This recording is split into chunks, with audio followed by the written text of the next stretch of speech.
3, 2, 1, start. Para. When I was talking to our farmer friends, they were explaining in a lucid way how they are easily adopting the systems related to biofuel. It reflected confidence.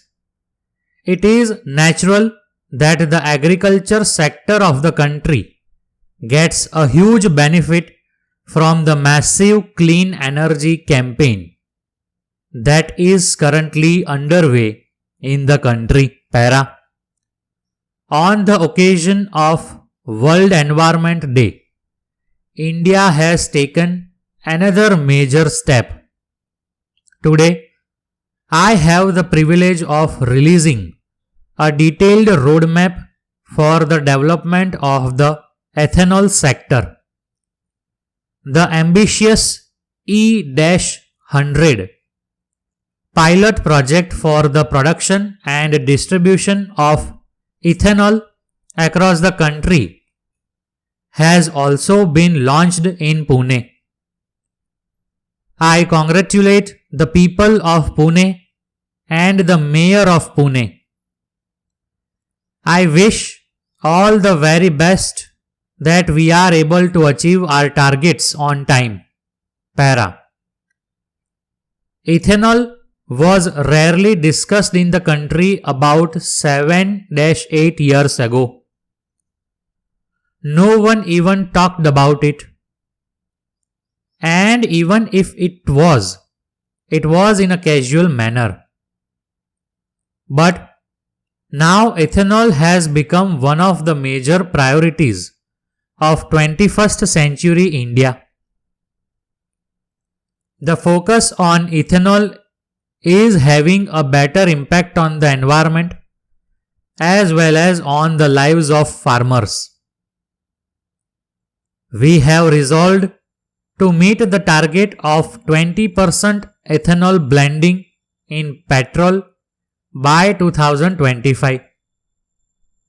When we first thought about the target, it was decided to achieve the target by 2030. But in view of the successes in the recent past, public support, awareness among people, and the realization of its importance by everybody, we have now decided to meet the target by 2025, 5 years before the original target. Para.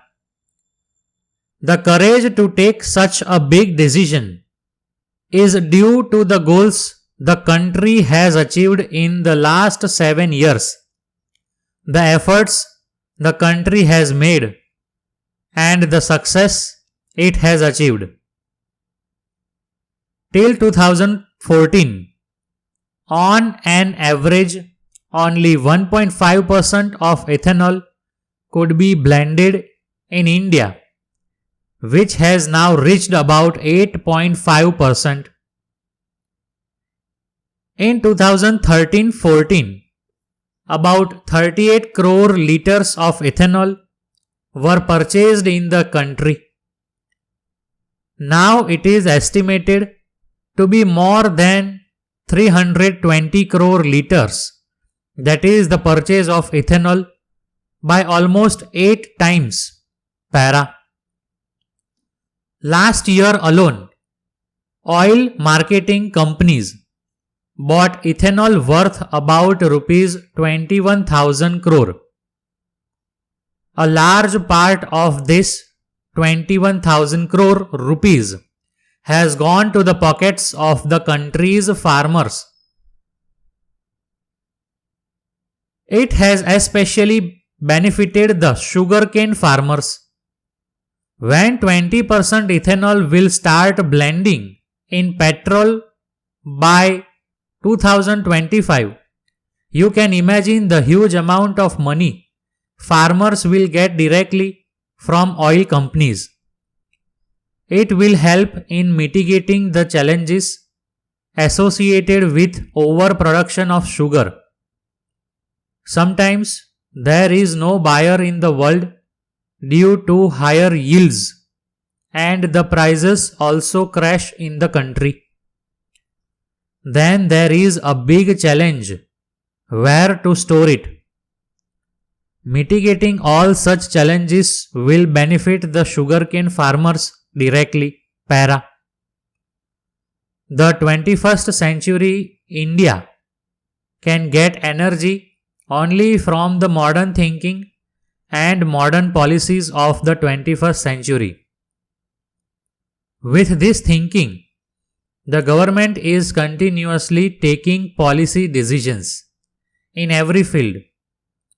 A lot of emphasis is being laid on building the necessary infrastructure for the production and purchase of ethanol in the country.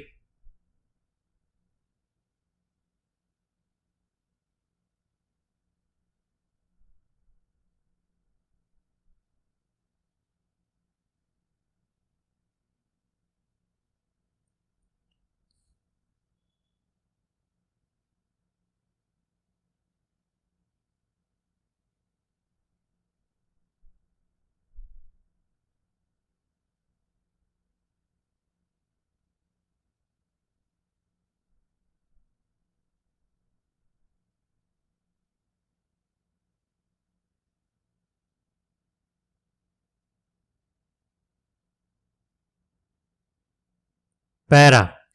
I need to mention at this point of time that the respondent's learned senior counsel drew my attention to one other point, namely the fact that on an earlier occasion, when the Karnataka Appellate Tribunal's decision was challenged and the case came up to this court in writ petition number 16703 of 1981, connected with writ petition number 343 of 1988, that this honorable court remanded the proceedings to the land tribunal and not to the Karnataka Appellate Tribunal after quashing the order. Para. The submission was that it is therefore very clear that the High Court itself has directed the tribunal to decide the cases and that a court of coordinate jurisdiction, namely the present one, should not take any other view. One aspect of the matter which stands out is that it is very clear to me from a reading of that order, as also the later order of 1997 passed by my brother Vishwanath J., that on neither of the occasions was the attention of the court drawn to the question as to whether the tribunal was the legally designated authority to decide these cases or whether they should have been sent to the special deputy commissioner.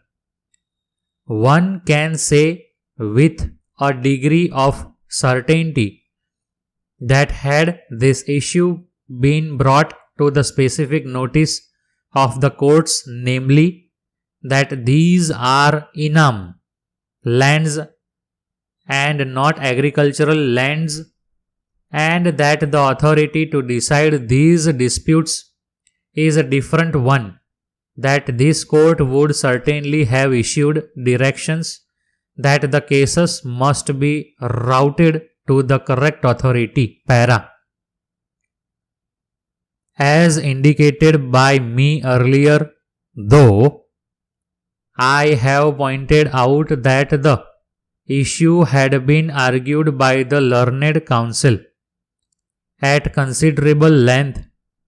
To my mind, the crux of the dispute rests with the simple question as to whether the tribunal is the correct forum to hear and decide these disputes, and there can be no two opinions about the fact that As the law stands at this point of time, the Special Deputy Commissioner is the statutorily designated authority and not the tribunal. The question arises as to what precisely should be done, because the petitioner had applied to the tribunal to transfer the cases to the Special Deputy Commissioner. That appears to be an oversimplification, because there would not be much difficulty in transferring the cases to the Special Deputy Commissioner para. The consequences of such a course of action to the parties, and particularly to the respondents who are at the receiving end, is what this honorable court has to take serious note of. Their learned advocate did bring it to my notice that the starting point of the proceeding before the authority under the Inams Abolition Act has to be an application in form number 1, and he pointed out to me that in this case the applicants have not filed any such form number 1, nor had they approached that authority, but that the applicants have filed the form number 7 and approached the tribunal.